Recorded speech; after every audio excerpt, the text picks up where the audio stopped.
Hello and welcome. My name is Lasarew, also known under my artist name Lasarew, which is just my last name. I've not been too creative with that one. I'm a music producer, mixing engineer, mastering engineer from Nuremberg, Germany, like in the south, like 200 kilometers away from Munich. Most of you maybe heard of that city at least. And today I'm going to talk to you about one of my favorite topics. It's modular synthesis. I've been into modular for around the last 6-7 years, something like that. And it has been an evolving journey. I want to take you onto the journey, tell you a bit about my experiences and what I learned so far. So first of all, this is my studio. This is where I work. I wanted to show as many pictures as possible. Also shout out to my best friend Johannes, who is all helping me out with these. This is the place where I work. What is important to say, I'm not one of those doorless modular persons. I use a computer. I love a computer, so I'm not a purist in that sense. I use both digital, analog, hardware, software. I love it all. It has its place. It has its advantages and disadvantages. I brought today to you two cases with two ideas in mind. The first idea is to show you my live case. This is the bigger one. It's rather big and also expensive, to be honest. And so that's the reason I brought you a small one. Small case, which is not too expensive, maybe also good for a beginner. We'll figure that out today. And we'll do some music. I didn't patch that one, so we can do it together. And I brought the other one already patched with like an idea in mind. Also, this is the one I use at my gigs. So yeah, there's a certain concept to it. We'll go through that later. So real quick, let's talk about today's topics. So today's topics. First of all, we're going to talk about what is a modular synthesizer, what are the advantages, disadvantages, like what is special about it, and why everybody kind of feels this magic toward those crazy toys and machines. At least I do. Maybe you feel the same. After that, I'm going to tell you where to begin. If you're not yet into modular or just started, I have like a few tips and tricks which I want to share. Then I'm going to switch into Ableton Live, which is like my main digital audio workstation. And we're going to create like some loops, record some audio, send some audio into this, and just do some stuff in like a production environment, because I come from music production. So for me, it's always important, how can I use my instruments in a production environment? I like to just jam with these, but most of the time I record something and like making music out of it. And without a computer, I could not record it because, I only record with my computer. So I'm going to tell you something about that. After that, tips, tricks, and questions. If you have got questions. If not, I have like a few tips and tricks up my sleeve, which I want to share. So let's get into it. What is a modular synthesizer? Hello. Hey. A lot of people kind of think this thing is super complicated, or think like this is a magic box or something. Unfortunately not. It's not a magic box. For me at least, it's not so complicated if you learn it step by step. If you try to learn everything at once, it won't work. But step by step, it's actually manageable. So it's actually just a synthesizer and more. Why? What is special about these is that you can connect them and they're modular. I will come to that and show you real quick a few things. But at the bottom, it's just a synthesizer, which you use differently than a normal one. I think most of you maybe saw a synthesizer some time in your life. It doesn't have those cables, and it maybe has a different form factor. I will come to that. But this is just a synth. But it can be more, because what is nice about this system, which I use, it's a Rack system, by the way. If you're not familiar, like the difference, we have Buchla, Moog, and Rack. Like those are the top three. And Rack is the one which has the height of 3 units, which is, I'm not sure how many centimeters, but the modules are always the same height, which is pretty nice. And I Googled early in the morning, because I only do music with these, but I saw back in Tokyo, like a few years before the pandemic, at it was the Modular Synth Festival, Tokyo, which was pretty nice. And there were also artists which did video manipulation with Rack. It was pretty interesting. So you not only can manipulate audio, but also video. I'm not too much into that, but there are possibilities. And like the scene, the people and the manufacturers are really creative. They're like coming up every year with new stuff, which is mind-blowing for me to see. They have like digital modules, analog modules. There are modules with cassette tapes these days. I have like, it was too big to take it with me and a bit too, like it can get damaged easily, so I didn't brought it. There's like a little cassette tape and you can use it as a tape echo. Crazy, I love it. So you can change model. I already mentioned that. I will show you real quick. I have those, I think those called thumb screws or cannulis. We modular persons call them like that. They are just screws I can do by hand. This is a module. And every module here, I can put it out, I can put it in. This one is a bit special because it does not have any power connection. That's why I showed it to you, because I don't want you to get hurt. First of all, it can be a bit dangerous. So usually you always turn it off and then on. Again, I know these for sure with that module that it does not have a power connection, so I put it out safely, just in case. And every module is from a different manufacturer. Like not every, I have a few like IntelliGel and Make Noise, which I just love. From those manufacturers, I have a few modules, but I can switch and I can combine them differently. And that's also the magic about it. I can have like, I don't know, 3 modules from this company, 4 from that company, and just take whatever I like, whatever fits my interests and also my needs. So let's put this back because we need it. And you can connect the synth however you like. I mentioned that a normal synth, usually, let's imagine you have a normal synth in front of you, let's say some kind of Moog. Usually there's only an output, maybe an input for a filter or something, but you can't say I will connect the VCA after the filter or before. Or you can't say I will patch in an LFO at some instance. With these synths, you can. Because I can just get like a cable. There are also different cables. We can talk about it later. Just connect 2 points. Here you need to know which is an output, which is an input. I don't know that for every module. I usually have also to Google. After I got used to it, I know it by memory. But you just check what can the module do, how can it benefit, how can it be beneficial to me, and then you can patch it the way you want. Example, some people put the filter in front of the VCA, like the voltage-controlled amplifier, some behind it. It won't sound like 2 different synths, but it will be like a minor tweak in the sound, and it will behave differently. And so what I have here is like a network of different ideas and decisions I made, which for me makes it really personal. I have like a strong connection to the synth. I would not say it makes like crazy better music than everything else. Like there are people who do beautiful music with software, but I feel a connection. That's important for me while making music. Yeah, so you can connect it. This one is already connected. This one I will connect with you. So next topic, where to begin? I have a few tips and tricks. So I did the mistake, I just bought randomly stuff. I thought when I have money, I just buy this and that module that somebody recommended. Was not a really smart way to start this journey because I lost a bit of money. In the end, it was not that bad because I bought a lot secondhand.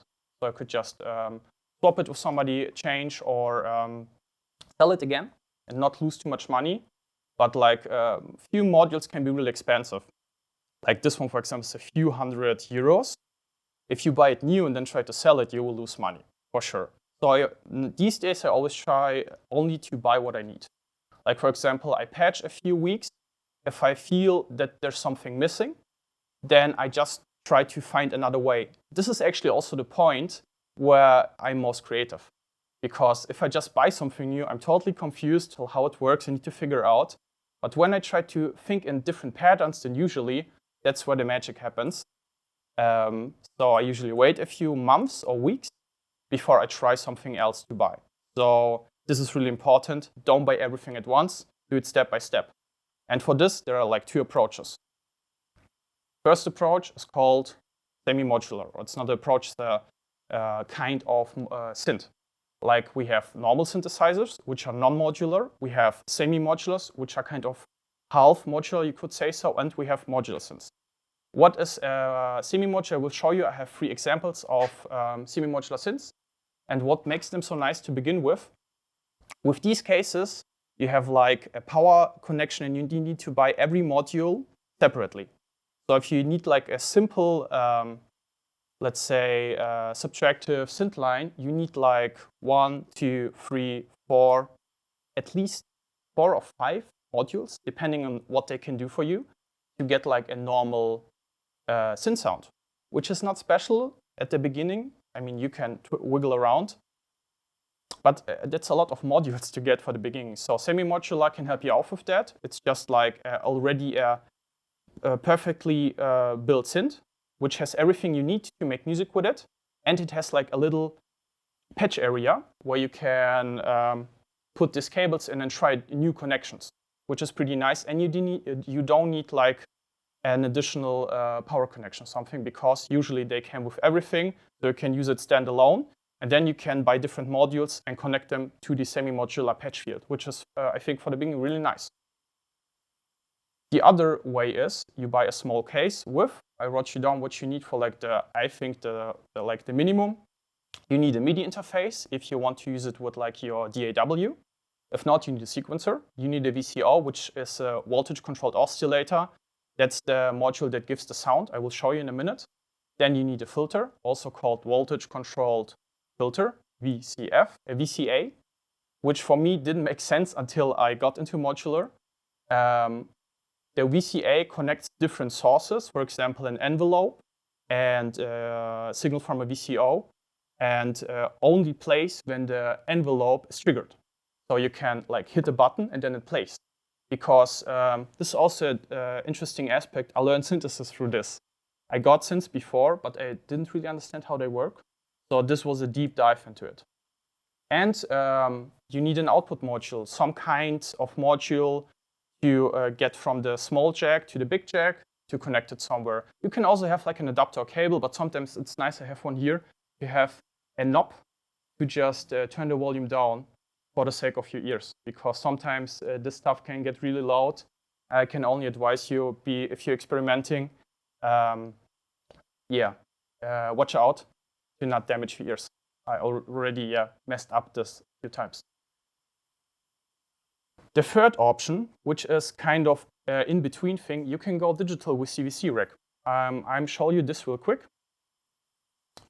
CVC Rack, maybe some of you heard of it. I tried it a few times. It's really nice, especially if you're not willing to pay the money in the beginning, because maybe you don't have it or you're not sure if it's the right thing for you. I mean, it's an investment, and I think it's a nice way to try out. What CVC Rack is software. I think they call it Eurorack or Modular Emulator. And you have like different modules. They're all kind of like this stuff here. Sometimes they have like the license from different companies, so they can make like a digital copy of it. Sometimes it's the same but looks different, so it's a kind of a clone. And the good thing is, for example here, those filters, I have one of these here, the same company, and they even have the same look. What is nice about CVC Rack is that the standalone version is for free. I checked it yesterday. If nothing changed today in the morning, then it's for free. And if you want to use it as a plugin, it costs like, I think, 200 euro. But you can try the standalone version for free, which is, I think, just fair. Yeah. And you can get a sense of, this whole world, if it's something for you. I'm not totally sure. We need to check that. We can do that later together. But I think there are ways to connect digital modules and software to your Eurorack with CVC Rack. There are certainly with Ableton and Bitwig and other companies and software. So you can like have a wild mixture, which is always really fun. Mix and match. That's what Modular is for. So let's return. I'm sorry. Need to wait. My cool animations. I will show you real quick 3 semi-modular synths, which I think are worth their money. You can do your research on your own. So the first one is the Make Noise O-Coast. Make Noise is a company which I deeply love. I've been to Superbooth a few times. I recommend all of you, if you're into modular, go to Superbooth, go to any synth festival, Eurorack festival you can. people usually pretty nice, and you can have like a chat and a little nerd talk if you want. And Make Noise, also really friendly people. I like them. And besides that, they make great modules. They're like always on the edge of what is possible and do like crazy stuff. Recently, they got into like those stereo modules. I got already both of them. They have more, but I got only 2. Like a stereo filter, which is nice because your rack used to be mono. So if you want to have a stereo patch, you need everything twice, like 2 VCOs, 2 filters. Okay, you can fake the envelope. You just take one and double it, but the rest twice. It gets quite a lot. So Make Noise, everything from Make Noise I can totally I would totally get, and yeah, you can check it out. This is a standalone thing, and you get quite a lot of modules which I have standalone, kind of in a normal thing. So the same mode is not so expensive. It would be more expensive if you buy them all separately. Then we have an Intelligible Atlantis, which is a clone of, or kind of a clone of a SH101 without sequencer. Maybe some of you are familiar with the SH101, this gray thing like produced in the 80s from Roland, which is now kind of a vintage synth and super expensive, even though it's just a mono synth with like one voice. This is a nice copy of it, and you can also use it, standalone without anything else. I think it has a MIDI input. Does it have a MIDI input?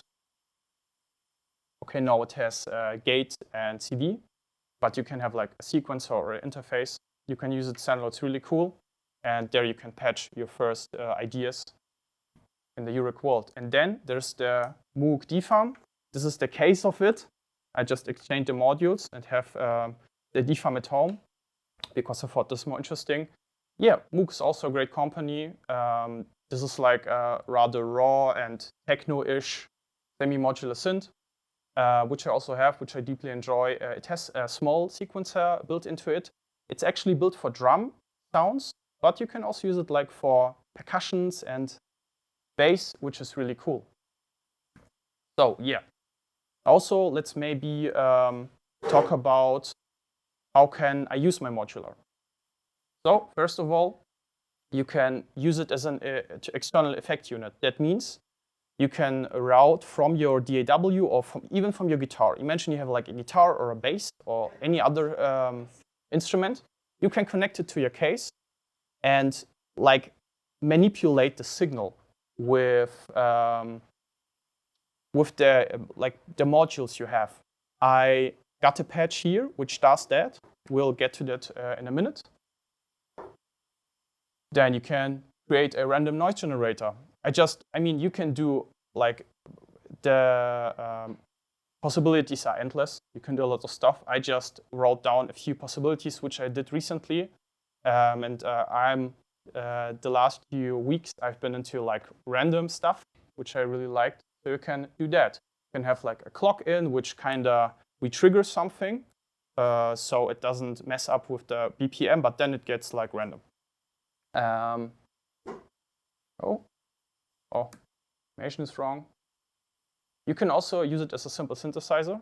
For example, just normal filter, VCO, VCA combination, just with actors, because you always have those patch points here where you can route in like an LFO, a sequencer, or something else, which is really cool.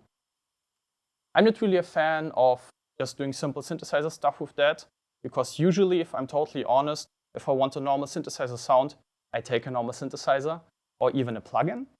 It does the job probably better. This stuff is rather for experimenting, diving deep, and like just trying stuff out. Maybe stuff that's, let's call it unconventional, if you would say it so. But you can. Like, for example, like I just need, for my live gig, I usually need like a second or third voice, just because I have the modules here and I want to use them for like jamming fun. I can do that here. And there are also drum modules. I want to say a few things about it. For example, all of you heard about drum machines like Classics, 909, 707, 808, Lindrum, etc. There are manufacturers, for example, who build clones of the TR row from Roland, like there are clones from the 808 and 901s. But you can get every voice separately, like bass drum, snare drum, hi-hat, right, and so on, snare. which is really cool. For example, if I just need a snare or bass drum, I can have it. And it's like really small, and you can put it in. What you can also do, you can do your modular or like drum synthesis by your own. You have to go a bit deeper, but like every sound which can be created like digitally or analog, if you have the right models, you can do it. For example, with this setup, I can do like an awesome bass drum, which is really fun. You can like do your own samples and stuff. Is it necessary? Not really. Is it fun? Yes, it is. I also sometimes just record my own samples just to like do stuff with it. Because like I mentioned before, this one is not, this instrument is not for the most effective workflow. It's for the fun. It's like for the explorer in you. Because if you want to do it like really fast and effective, get a laptop, don't buy this stuff. Because you can't like save presets. There are modules where you can, but only for one. Because if you put those patch cables out and you didn't write down what you did before, it's gone. I had like recordings of stuff which I deeply love, and I thought, wow, I got it. Like the holy grail, I got it. Those sounds which I was hunting for years. I forgot to write it down, now it's gone. I can't repeat it. Maybe I can kind of get near it, but yeah. You maybe think this is a bad thing. I think it's a beautiful thing because it gets my head thinking every day. When I get like at my case, I have to think what to do next and how to connect the stuff, and it keeps my mind fresh and inspired, which I really like.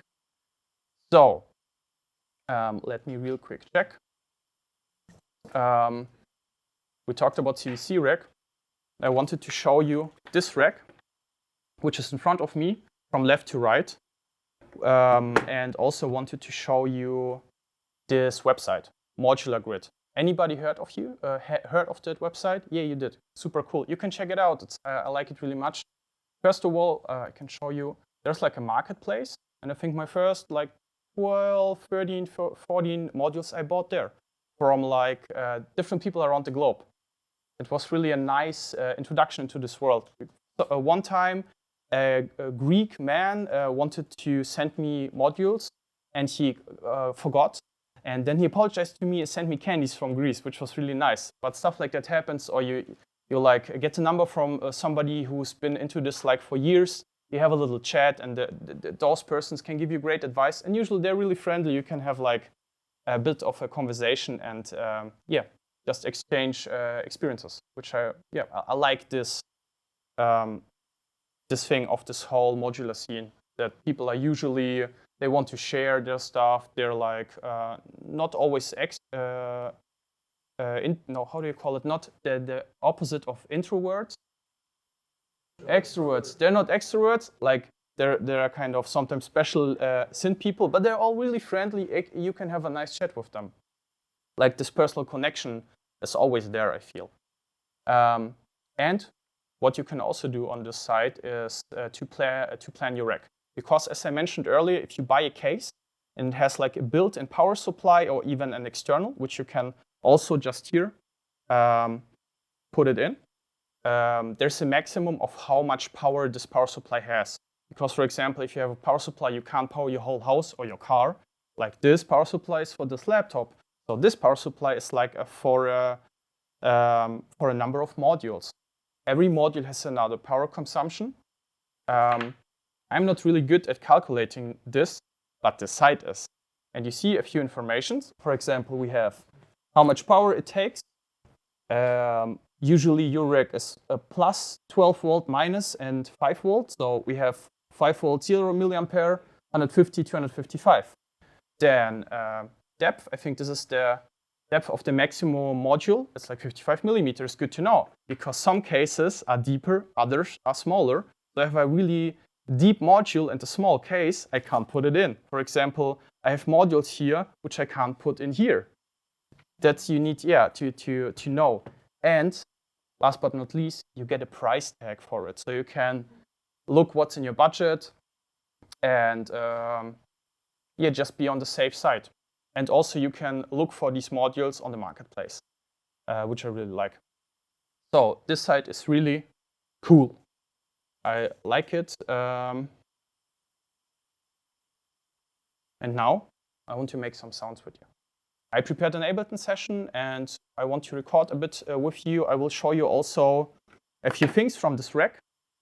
And we will go through, while we're going through that and patch it, we'll record a bit. I will show you how I manipulate digitally in Ableton, and we get a little jam going.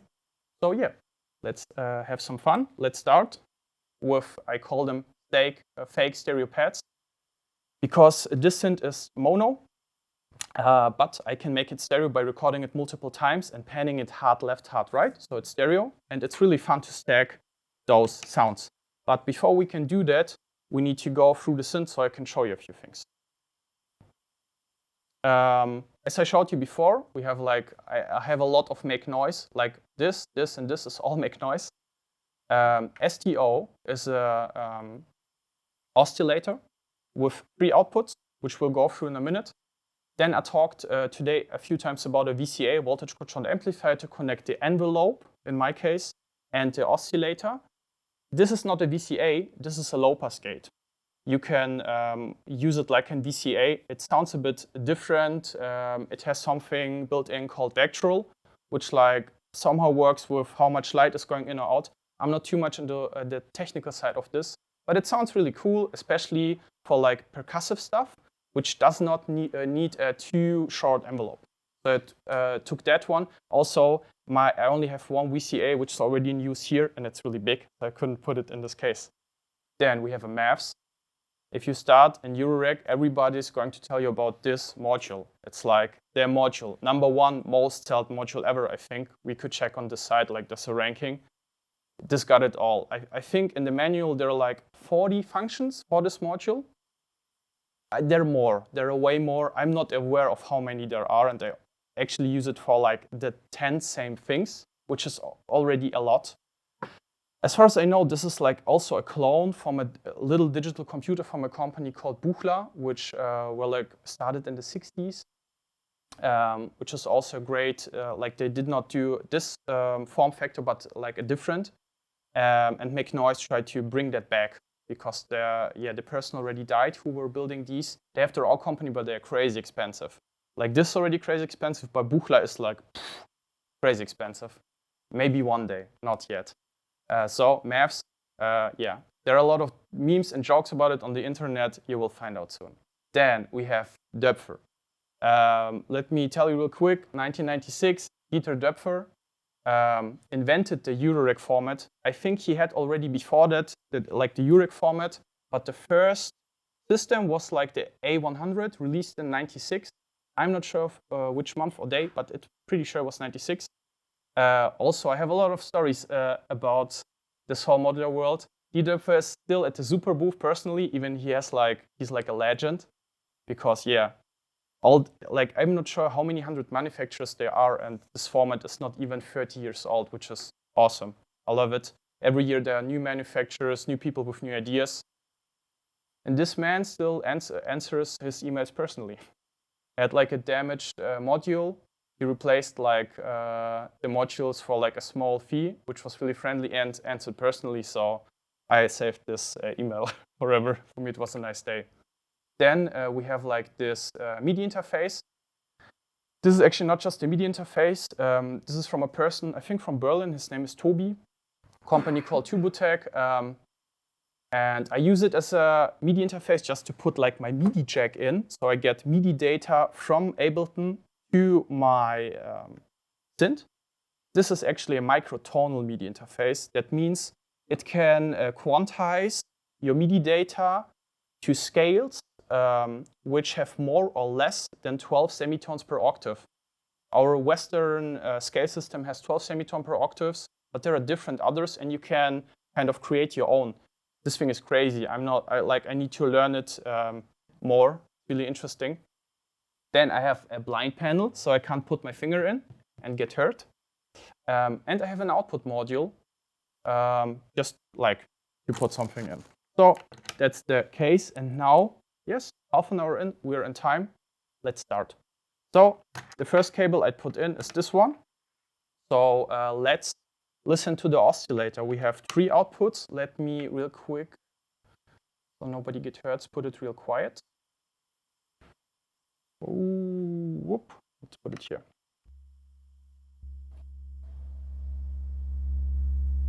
A sine wave, beautiful. Okay, this is the first one. Then we have a subwave, kind of a sawy, low bass wave. You can hear it has like more overtones because sine wave is the only wave that has no overtones, which does not occur in nature because it's like perfect. It doesn't have like any harmonics, but it's nice for synthesis. It's fun. I like sine waves. So this is the second one, and then we have like variable wave, which I show you real quick. We can turn this knob later to do some crazy effect stuff. So this is the first model we have. Let's go to the second. There I take the output of the oscillator to the input of my filter. Let's get another cable. Hello. And I go from the low pass out because low pass is my friend. I always do low pass. High pass is also fun, but I like to add in the highs. So let's listen to it. Oh, now it's gone because the filter is closed. This is a filter. Probably all of you are familiar to a filter, I guess. Okay. We can have some resonancy. We could even make music with just these. I can have like some echo.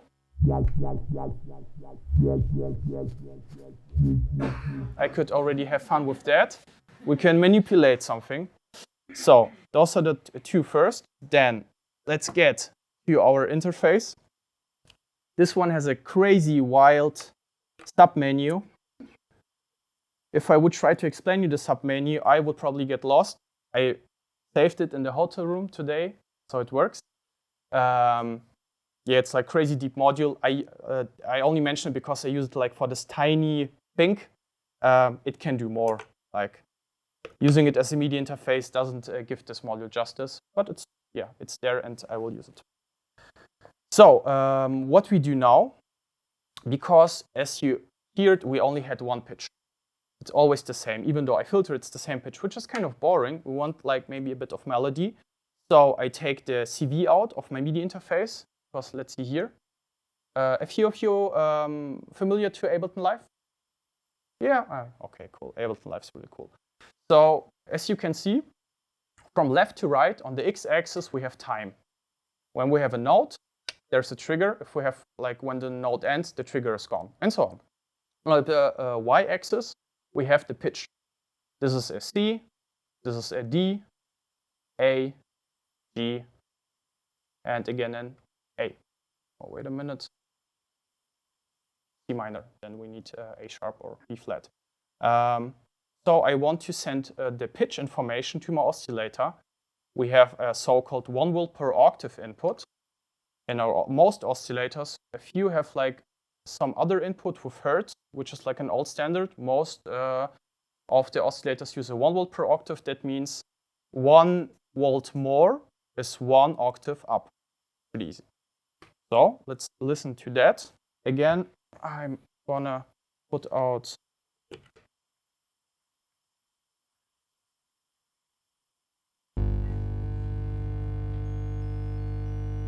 oh, wait a minute. Something's wrong. Not sure why that is. We'll figure out real quick.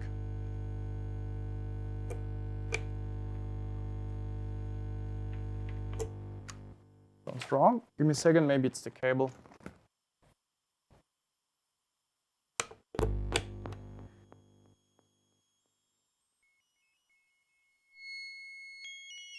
Yeah, it was like some hum. Little side note, those are stackables. Like they have like this multiplier at both ends from tip top. They're also crazy expensive, but I love them because they have like some kind of isolation. If I use different cases, sometimes this is happening. So I use these, which is nice.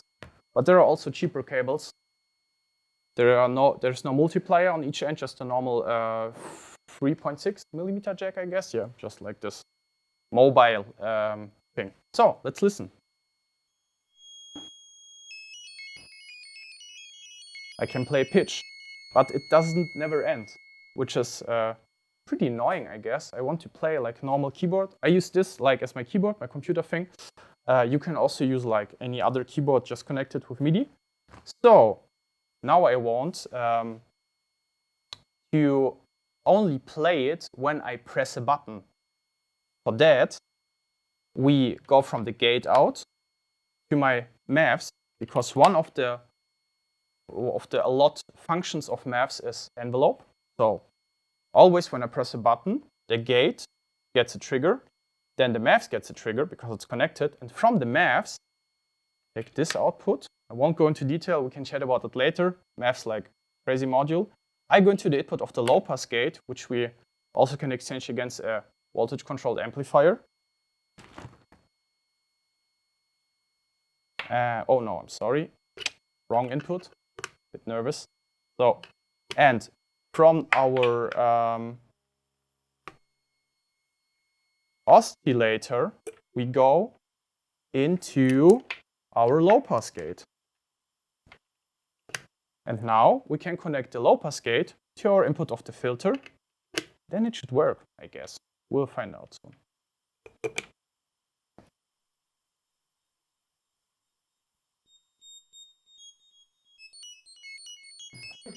Most simple and boring thing.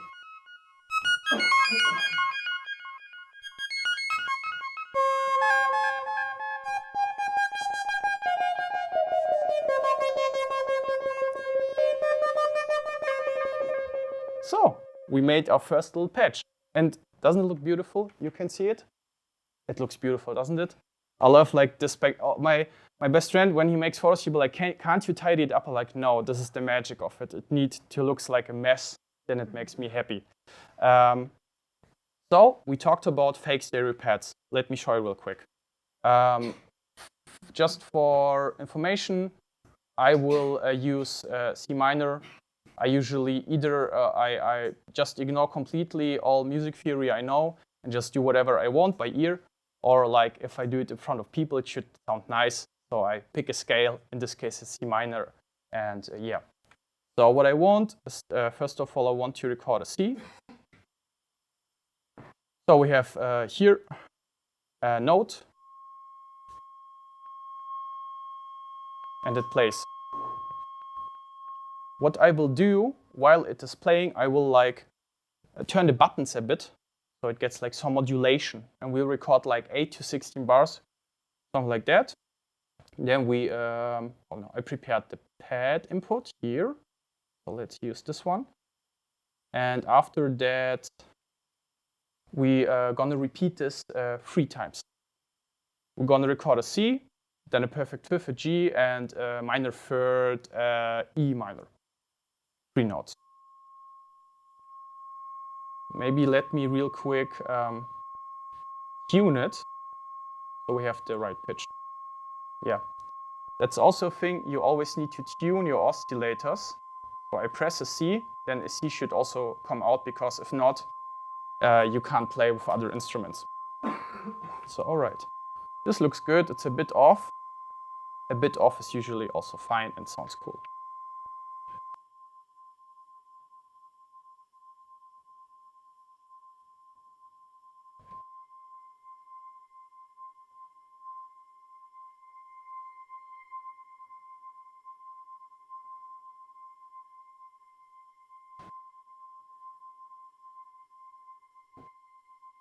All right, we have 8.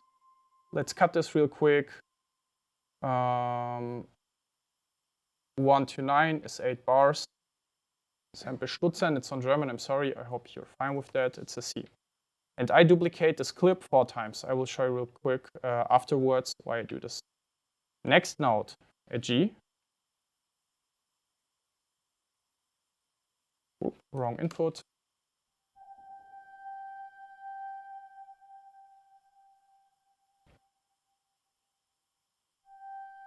All of you already have Ableton 11? I switched recently, it's awesome, I love it. Great.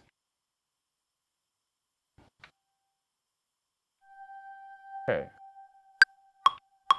Oh no, let's put this to a G.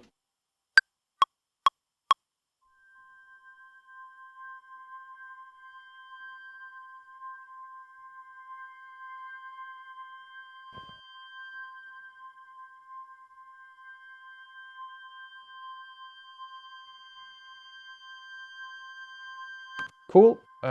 It had like a little start, like initial attack, which I want to cut out. So it starts immediately. Also again, 1 to 9, 8 bars. Actually, it doesn't matter how long it is, but yeah. Now we have a G. We can listen to them both. You can hear it, fine. All right, now we can pan it hard left, hard right. Now we have a stereo pad, but only 2 voices are not as much fun as 3. So I want a third one, E flat, yes. Let's see if that's right.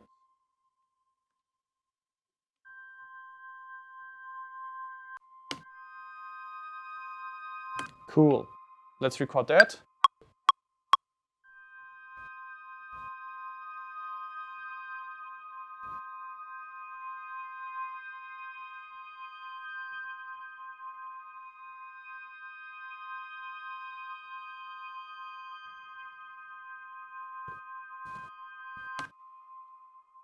You're probably wondering what the fuck I'm doing, but you're gonna find out soon. I have a few tricks which I want to share. So we have just some material. I usually try to record not short loops but long ones and like modulate it, because I have like this example. If you go outside and you stand by the street, get some falafel, you should. They're all falafel are here awesome. When you hear noise, you hear the street, you hear birds singing, you hear water. It's never the same. So kind of, for me, I want to recreate nature. It's just like a little example. But I think like movement and modulation are really important part of music creation, at least for me. And it inspires me a lot. So that's why I always try to keep things moving. E flat. And one short tip, always choose nice colors. It's part of the game, always nice colors, and give them a proper name. It's like so important. So we have 4 of these. Let's listen to them. They sound like that. What I want to do now, maybe you are aware of the clip launch actions in Ableton. So what you can do, you can say, I want with a 50% chance that the next clip gets fired after this one is ready. I want a 100% chance that any other clip that is beside the clip I started gets triggered. So 100%. Let's see if it works. So they play after each other.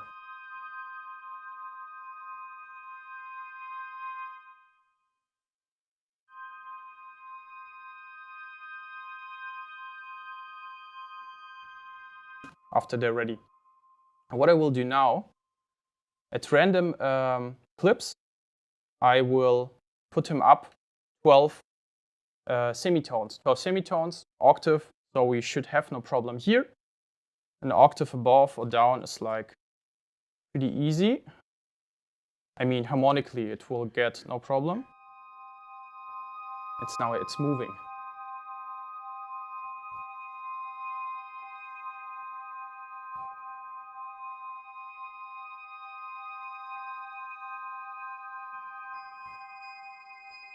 So this is for my background.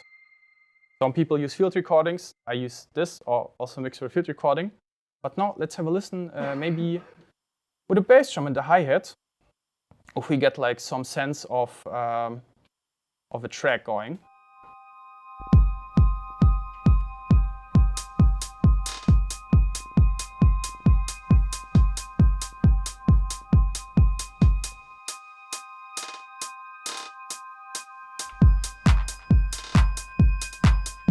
Me, it already sounds cool. We have like a nice little atmosphere. There are things missing, but we still have like half of the time left, so I'm gonna figure out what to do. This is like my first patch idea, fake stereo pads. The idea is to use the modular as a sound source. This is actually one thing I also want to give you advice on. I thought as I bought it, because I saw it like musicians I loved the music of those persons. they had modular. I thought, okay, if I have modular, like I can be like them as a young producer, and I will like make the same music as they do, which didn't work out because we're all different. And also I thought, and this is like a big misconception, I hope most of you don't think like that. I thought if I use this module, it's so expensive and it's like so special, I didn't use any digital effect like for the first 12 months. And I don't know why. It's like most beautiful thing ever. Put on a reverb, put on an echo, put on a delay, and use these things together. Because I think also as music should be consumed together, like with people, also like this. Pairs great with like the opposite or other stuff. It's really nice. Yeah, people who I met who were also into modular showed me that and was like, this is a great idea. We're gonna repeat that. So I will show you real quick. Here I also have like Valhalla, Verb, Vintage Verb. They do great plugins. If you do not know them, always put some kind of effect on it, because without effect, it sounds a bit raw. Sounds a bit bigger and wider. It's just a small amount, but I think it gives a sense of definition and depth, which is really nice. So use digital and analog, whatever effects with your modular. It's nice, it's fun. Let's get back to the presentation. I'll get a zip folder.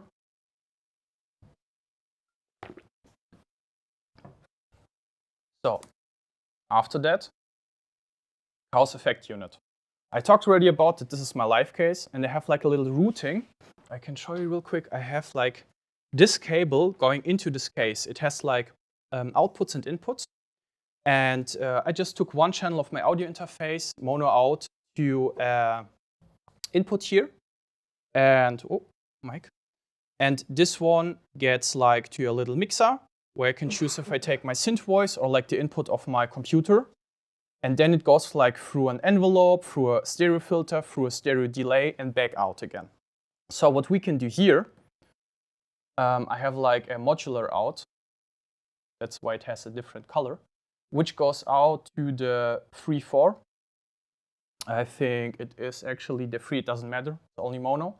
And I'm going to put out some audio signal into this case, and we'll see what is happening with this patch. We'll show a real quick one to show you like how it sounds. So I have this clock here, and at the top right, which is important, so this case gets signal. And also I need to put in my MIDI cable back again. I forgot the switch box, but no problem, I have 2 hands, so we can do that. All right, and with the descent, I can choose which signal is going there. So let's do that real quick. Let's turn off the bass drum so we can have a better conversation.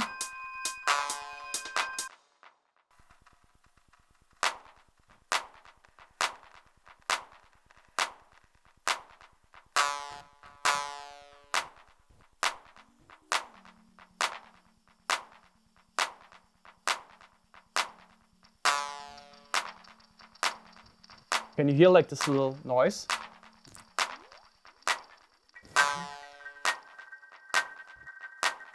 This new noise I will record it and show you separately without the clap. The clap is going into this case and the case is doing the rest.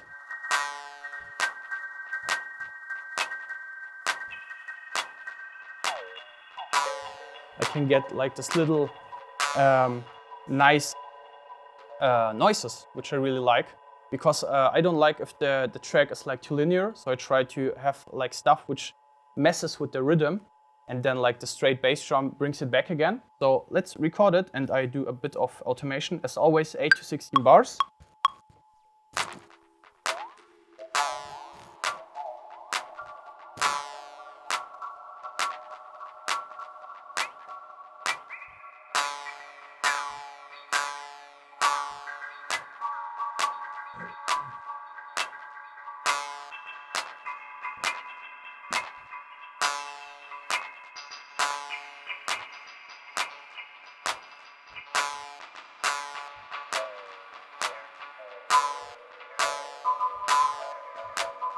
Okay, now let's have a listen to the recording. this is what came out of this, and as an input I only had the clap, which I think is pretty nice.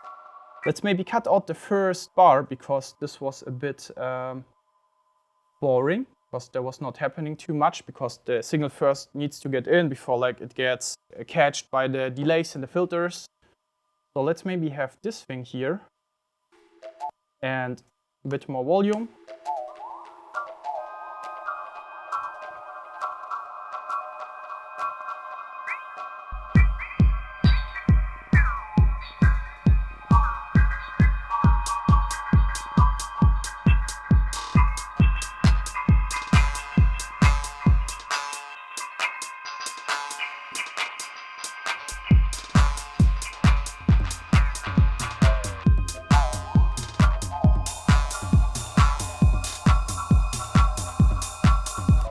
As you can see, we already got like 4 tracks out of the modular. We got the pads that are kind of changing and evolving. We got this thing, and we only routed in the clap, so we could route in the kick, the hi-hat, everything else. Kick usually does not work too good because it's really low. We need like to cut it out so it's like fits good. But like, yeah, you see there's room open for improvisation and like exploration, which I really like. I usually use this. For example, I have a ready track, which I play live either through like another device or a laptop.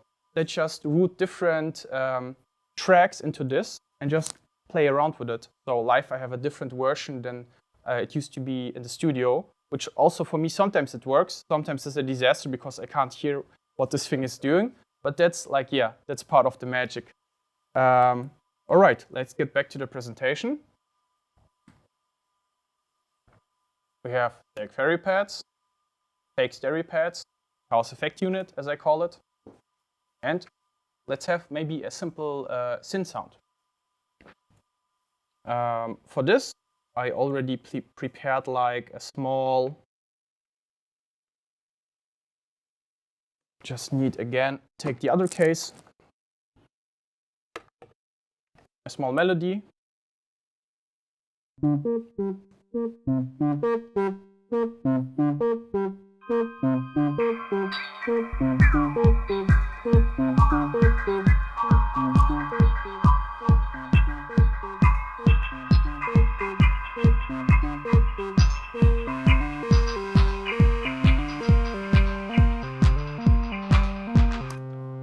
So I just used the same, I used the same synth patch as I used for the pads, just like 1 or 2 octaves below, and I have like this really nice bassy sound where it is.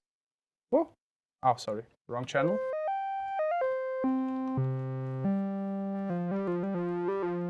And now what I will do, I will just press record a few bars, and we'll wiggle around. And what also I want to do is like put an echo on it, but let's do it parallelly, not on the thing itself. So we can parallel chain, cool, 100% dry wet, bit of reverb, -10.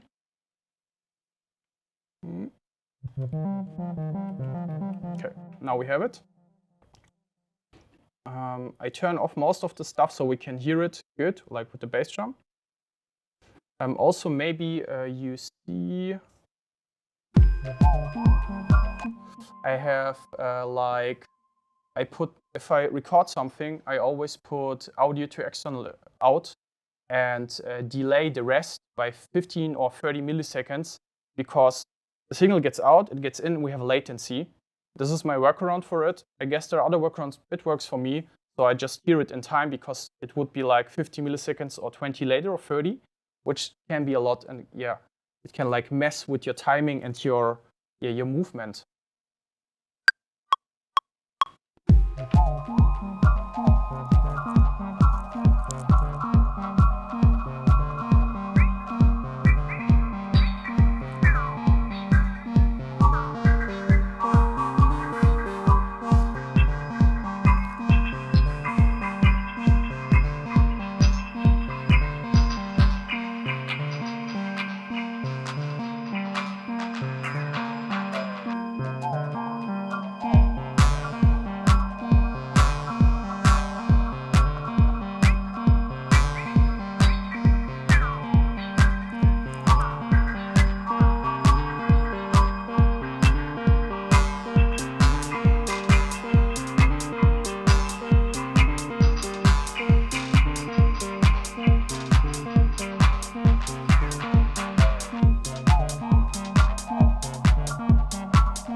Okay, I think I have enough.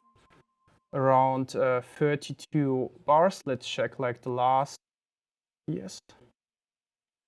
And now I need like to see where this thing started. It was like third, but here it's like on the a bit late.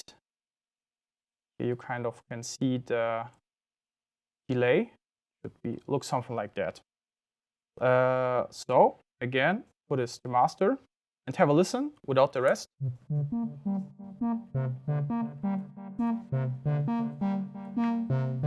It's okay. So something like that. It's evolving. If you have like bigger parts, you can also record like in the arrangement view for specific parts, which also is nice. So you see what is happening. Like you have a drop or like build up, whatever. I'm not sure in what music you are, because you can use this thing for everything. So let's have a listen.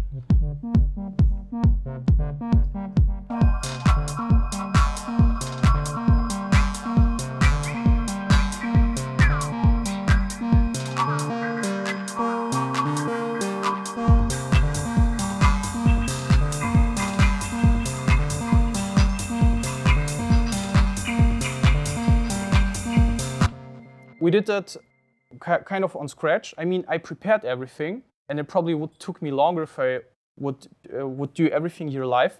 But as you can see, if you got like found your way around a few patches and techniques, it's also, I think, a pretty fast way. Even I said it's not so effective. I guess I would be faster with the computer, but this is way more fun. And also, a little thing I want to show you. You see this here? Like I actually had the tag to 0, so it shouldn't, like the waveform should look different, but sometimes it's not working properly, which is nice, because like digital production got so clean, so I like all those little mistakes. Like when they happen, I'm like, yes, nice. Like if there's a bit of noise, cool. Sometimes like it matches the vibe of the song, and I just use it.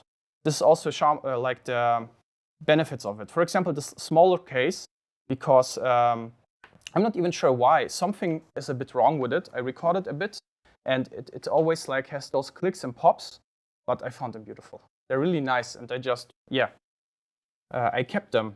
I did like a little test session at the studio, like a proof of concept if this works, this masterclass or not. And I was like, this is really cool. I have like this, I mean, I have a lot more of this, and I don't use everything at once. So I built a small case, and it's really fun. I think I keep it just for like using only these things. Like there's certainly more possible, but I think already these few things are pretty interesting. As you can see, we can do a lot of stuff. So let me check. Simple synth. I forgot to add the fourth. Is it the right word? Fourth, yeah. I have a synth voice here. I want to show you, because what we did now, we always used Ableton as a sequencer, but we can also use the Modular as a sequencer if you have a sequencer built in. I have actually two here. I have like a step sequencer, or I use it as sequencer, and one that gives like the pitch. And I want to show you real quick. So again, cable switch. Got it. Water.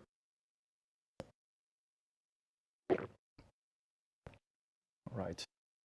Again, I start this clock, and now I don't want the second input, which is from the laptop, but I want the first one. On something like that. So what I can manipulate the pitch, which is nice for live, because it's also mapped to, let me check, scale C minor. For this, I had to dive into the menu, like one is like not quantized, 2 is major, and so on. Like the ninth button is minor, natural minor, which we are in right now. So this is always in minor, and we can check if it's it looks fine. Oh, yeah, a bit off, but that's not too much. I can manipulate the envelope. Now it's closed, like rather percussive.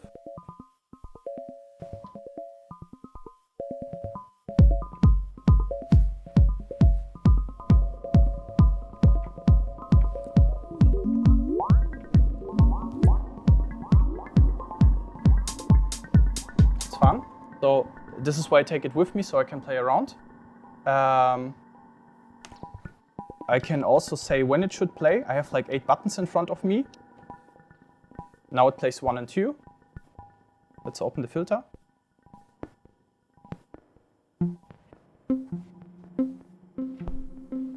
And what I did, the sequence is 16 pattern long actually, 16 steps. But the pattern of the pitch is only 15 long. So it adds up and it always changes pitches with every step, which I like after 15 steps are over. It starts from 1, the other one starts after 8 or 16. So I always have like this polyrhythmic pitch thing, but it still stays in the groove.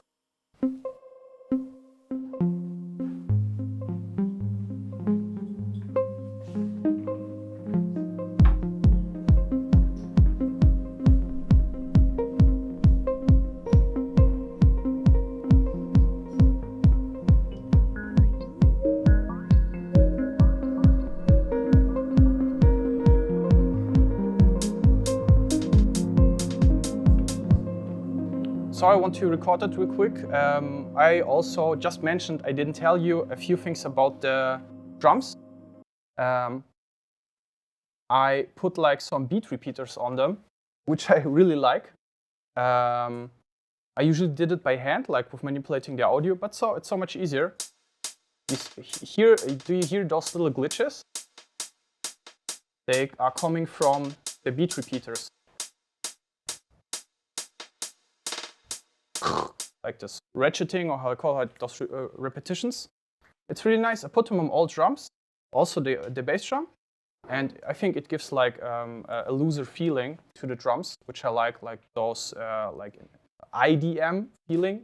Like maybe you're aware of the genre intelligent dance music. They use these techniques a lot. I really like them. It took me a while to figure out. Yeah, they're probably using something like that, maybe a bit more intelligent. So yeah, I like those.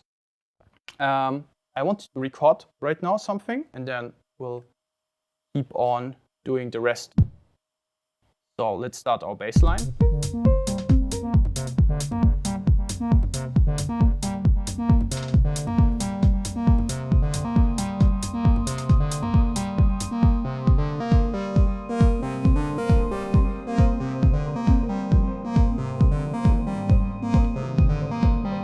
Maybe I turn off the bass line so we can hear it a bit better.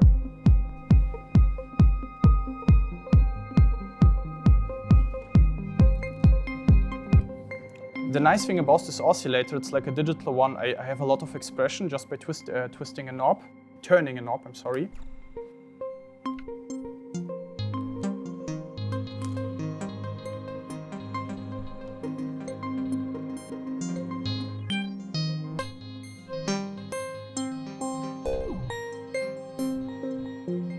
The more knobs you turn, the better it will sound, usually. Like, just feel it and then it usually works. So let's record something.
Right, sounds pretty good.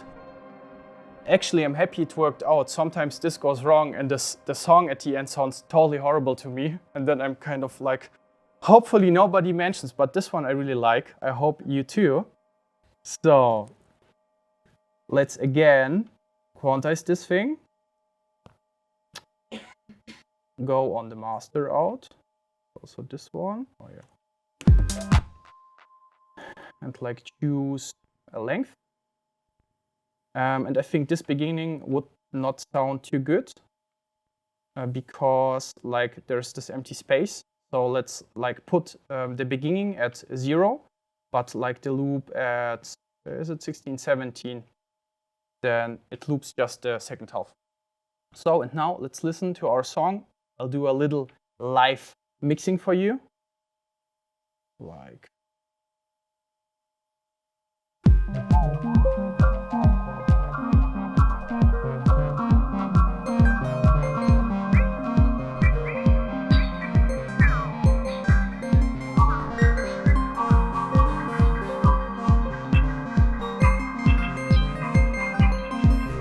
Sounds a bit chaotic, let's check. Maybe let's turn off the bass line. Maybe we don't need that one, I'm not sure.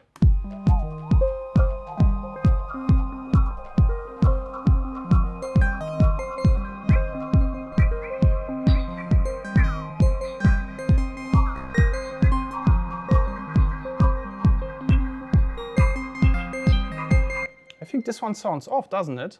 How do you feel about it? Something's off. Maybe I did not quantize it right.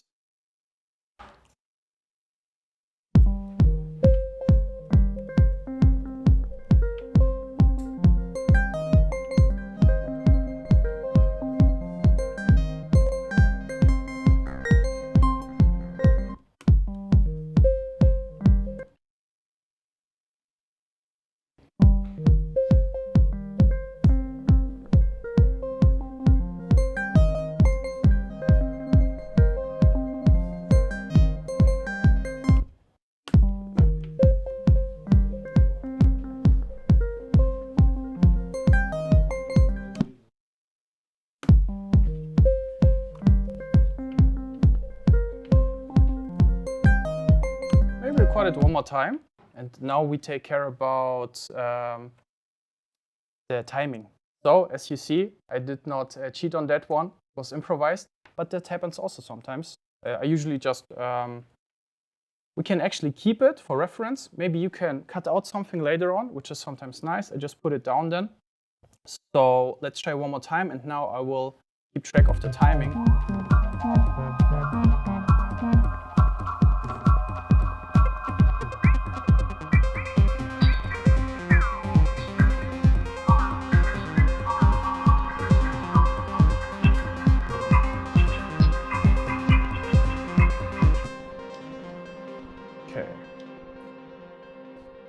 Let's try out.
Okay, let's find out if this worked.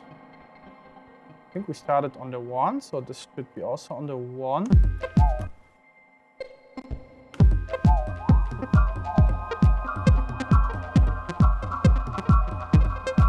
Better, isn't it?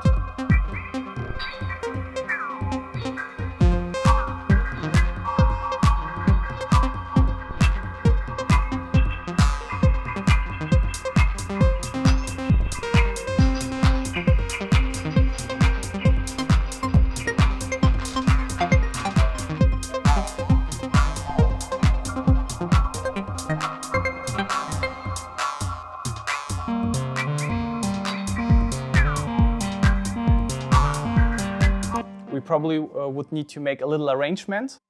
We can do that in the next class, or maybe after the class, something like that. I mean, you see, we have what I want to share with this class is that you have a lot of possibilities with the system. It's fun. For me personally, it's really a lot of fun. Also talking about it, I sometimes see that maybe not all of you understand every detail of it. That's not really important. Like I see a lot of people using those systems in their own way, which I maybe not also totally understand, which is totally fine. You should use it if you want to digitally, like as hardware, who cares? As long as you're having fun, I think this is the most important thing. Like having a good mindset, not feeling like bad or too competitive about something, just having fun. Like this is my off time. Like when I'm with this thing, even like those, it was over an hour and I could keep talking. It's really fun for me. Yeah, and it's like for everybody, it's his or her own journey, and it's really cool.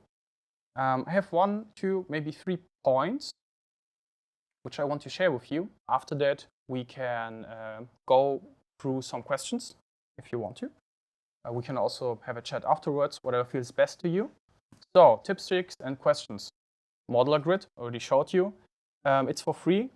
If you have like a monster rack, like huge, then you can pay a bit, but the rest is totally free. You can use it. I already mentioned that before. Don't be that person that buys like 10 modules at once. I did it and it was not nice, because it's actually really, even I also always think what is best for the music, because and always also for the fun.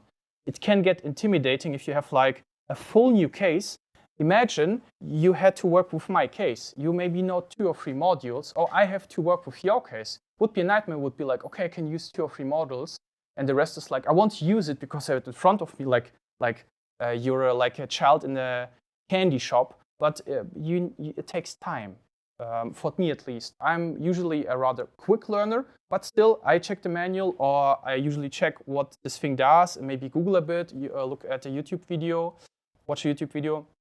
If you have too many of those modules at once, you get lost and you'll be like, I need a break, because this happened to me really often. And also there's a shop maybe you heard of, Schneider's Laden in Berlin.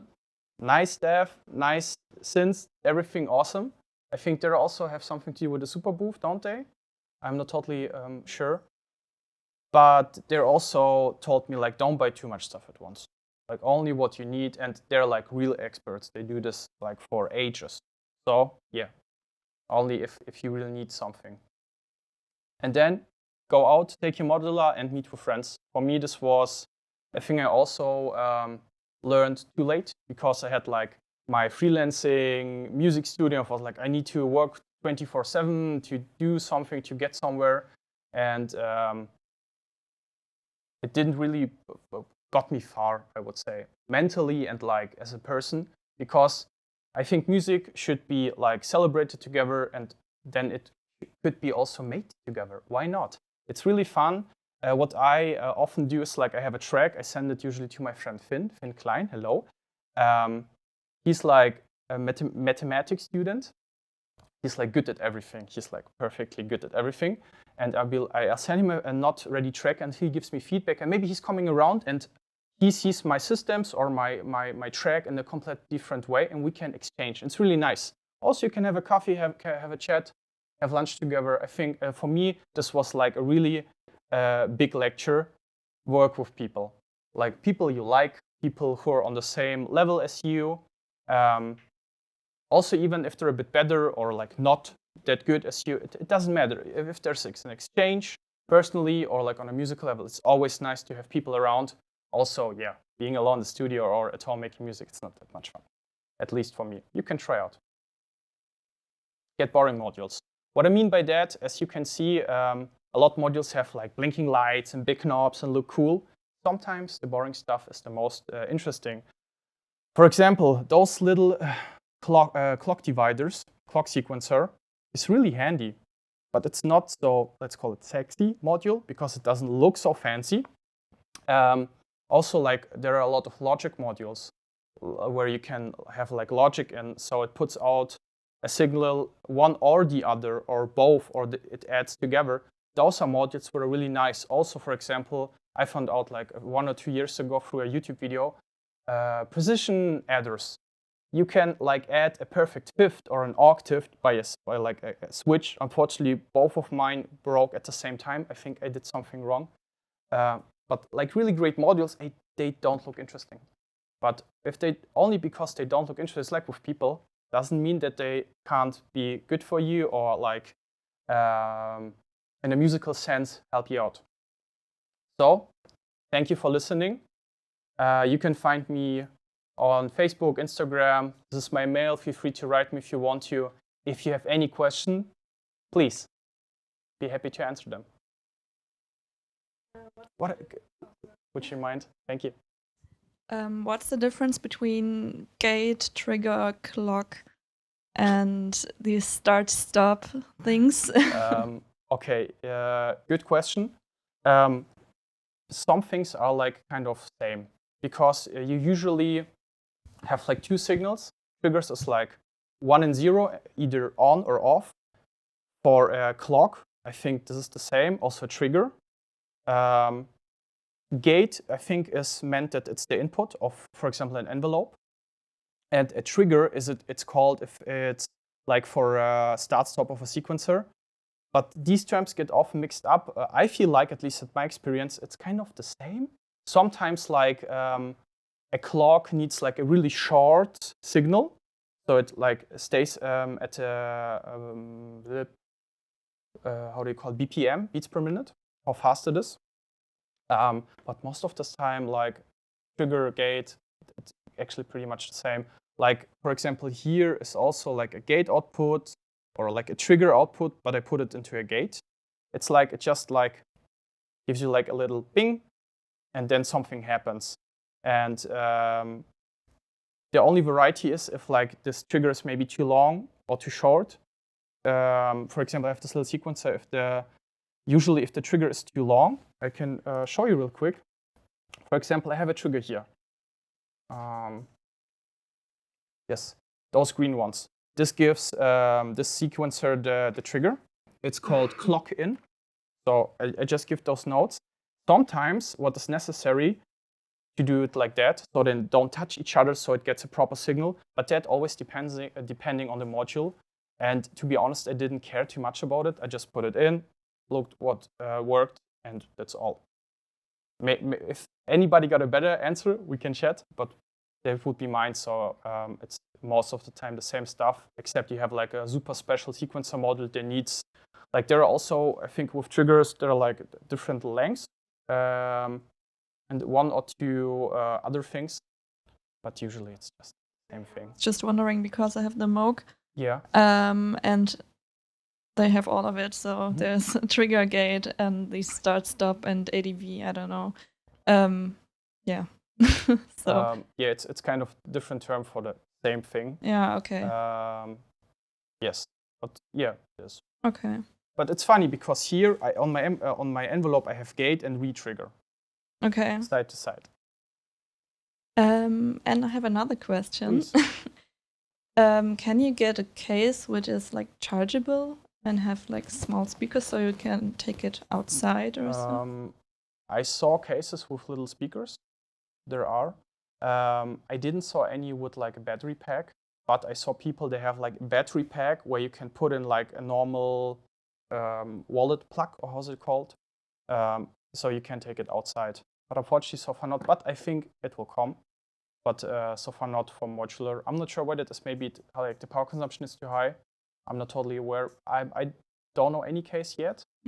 But we could go over the Super Booth website and check it. Maybe somebody had a new invention, but so far not. But I saw people with like a big battery pack who went outside in the park, had a little jam there. Okay, nice. Yeah. Any other questions? Do you have different purposes for different colors, like on the patch cables, or is it just completely random? It's completely random. Okay. What is important is the length.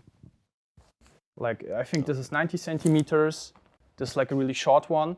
At home, I could not really care a lot about the cable length or the color. When I do a live gig, if the cable is really long, but like it's a really short distance, I have to put all these things in my case and then don't have enough space. So when I do live, I usually try to get like the right length.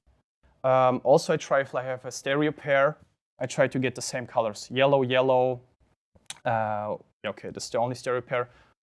Sometimes I try to match, but it's a good idea. Like my mentor, he's not into Europe, but like a great music producer, Jan. He always has like this thing, the same signals have to have the same cables. And also I know what's this? Is this color for you? Violet is a purple, something like that. Like I know the purple ones are always the long ones. The green ones are the short ones. So this is the only important thing for me. But yeah, you can do it your own way if that works. Okay, thank you. You're welcome. Any other questions? Right, then one last thing. First of all, thank you for coming, and I wanted to show you one real nice thing about Modular. Now we are ready. First of all, I mute all the tracks. Now I can just put it out. But not this one. I need this one, but this one not. So the patch is gone, and you're set up for a new patch, for a new musical idea for the next day, which is, I think, a really great thing. So this is really nice. This is like a nice full reset when you want to do a new project. Thank you for listening. Have a wonderful day.